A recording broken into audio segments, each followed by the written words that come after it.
भगवंताचं स्वरूप, परिणाम, संबंध हे सगळं कळल्याशिवाय गुण देव कळणारच नाही. संतांना ते आता साधू सुद्धा कुणाला म्हणायचे याचे आम्हाला कळत नाही. दादा आम्ही कुणालाही साधू म्हणतो. साधू कुणाला म्हणायचे मला सांगा? ज्यानं कपडे नाही घातले की झाला साधू. गांजा फुक्यांना साधू म्हणतो आम्ही. मला सांगा काय डोकी सटकल्यात महाराष्ट्राची मला काही कळलं नाही. खुंट हलवणी करावा बळकट. बरं जी सांगत आहेत ना त्यांनाही ज्ञान कळत नाही. मध्ये मी बीडला कीर्तनाला होतो बरं का. 5 दिवस ज्ञानेश्वरीवर प्रवचन केलं. ज्ञानेश्वरी अलौकिक आहे दादा, कळाली पाहिजे. तिचे टेस्ट स्वाद वेगळा आहे. ऐका, ज्ञानोबा फार लांब आहे आमच्यापासून. ते ज्ञानेश्वरी ते आम्हाला कळत नाही, पण ज्ञानेश्वरी आमच्या जवळ म्हणून ज्ञानोबऱ्यांपेक्षा ज्ञानेश्वरी जास्त दूध देते. काय बोललो तुकोबा आहे वैकुंठात आहे, पण गाथा आमच्या जवळ आहे म्हणून गाथा जास्त दूध देते. ऐका, 5 दिवस माझे प्रवचन चालली होती ज्ञानेश्वरीवर. आणि एक जण चांगला उतरायचा 50 लाखाच्या गाडीतून, हातामध्ये ब्रासलेट, ते सगळं मोबाईल ते म्हणायचं आमच्या महाराजांना भेटा. म्हणलं मला काय अडचण नाही बोल तशी भेटायला. आणि मी इतका पटकनी सहजासहजी पुढे पाय डोकं टेकवायला रिकामा नाही.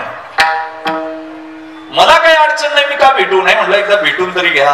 ज्यांच्या घरी कार्यक्रम होता त्यांनी सांगितलं महाराज प्रवचन झाल्यावर काय काम, एकदा भेटा तरी.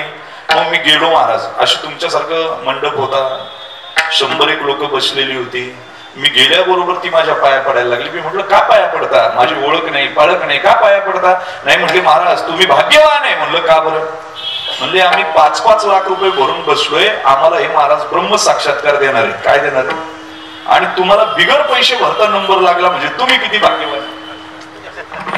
बरं मी गेलो का, ते लाल कपडे घातलेले, असे जटा वाढवलेलं, दाढी वाढवलेलं, ते उठले घायले आणि म्हणले अंदरल्या, म्हणजे आतमध्ये घेऊन. मी घाबरलो ना, म्हणलं आतमध्ये नेल्यावर काय करते. मी प्रेशर खाली आलो, आतमध्ये गेलो मी. बुवा टेबल होता, इकून एक खुर्ची, 2 चहाचे कप आले. चहा पिता पिता मी ऑब्झर्व केलं. म्हणलं हे ओळखीचं दिसतंय आपल्या काहीतरी. त्याला म्हणलं का रे गणपत तू आहे का? तो खालचा इकाला आमच्या बरोबर संस्थेत होता. गणपत व्याकरणात कधीच पास झाला नाही. ते आळंदीत वैतागलं, तिकडे बदरीला गेलं, तिथं ही बीडची त्याला भेटली. कुठं घेऊन आली इकडं. आणि मग तो म्हणला हा अरे मीच आहे. म्हणलं मग ते बाहेरचे लोक काय म्हणतात, 5-5 लाख रुपये घेतले, तू ब्रह्म साक्षात्कार कधी देणार? म्हणलं पैसे घेतले का तू? म्हणलं मलाही पैशाची गरज होती आणि ही तेवढ्यात भेटली तिथं. म्हणलं ब्रह्म साक्षात्काराचं कसं काय? म्हणलं अजून मलाच नाही. मी यांना काय डोंबलं देणार? म्हणलं आता कसं काय रे? म्हणलं आता मी टेन्शन फ्री झालो. संकट काळात जो उपयोगी पडतो ना तोच खरा मित्र असतो. तू आला ना, आता टेन्शन मिटलं. आता चहा पिलो, गप्पा मारल्या, मी बाहेर निघालो. सायकोलॉजी असं सांगते आतमध्ये जाताना मी प्रेशराईज होतो. ते म्हणलं अंदर ल्याव. म्हटलं काय करताय आतमध्ये नेल्यावर? आणि बाहेर आल्याच्या नंतर मी हसत आलो. बाहेरचे लोक म्हणजे काय महाराजांच्या चेहऱ्यावर तेच दिसतंय. साक्षात्कार झाला महाराजांना. आता झालाच होता, काही कमी साक्षात्कार होता का आपला?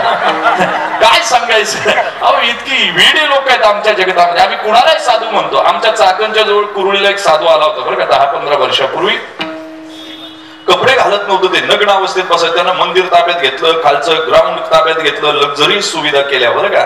आणि तुम्हाला सांगू का, अशिक्षित माणसं जेवढी नादी नाही लागते या लोकांच्या, तेवढी सुशिक्षित हायर एज्युकेटेड श्रीमंत माणसं नादी लागतात. त्यांना केलेल्या पापाची भीती असते.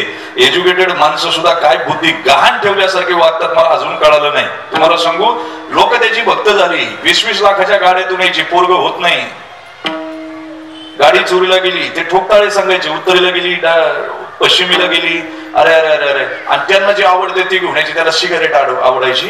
लोक सिगारेट घेऊन यायची, ते 2च झुरके मारायचे आणि टाकून द्यायचे. लोक ती विजवायची, घरी जाऊन फुकीत बसायची महाराजांचा प्रसाद म्हणून. काय साधू कळाला हो आम्हाला. काय सन्मार्ग वर्तती ती संत. हा शास्त्राची व्याख्या आहे. कुणाच्या पाया पडत जाऊ नका.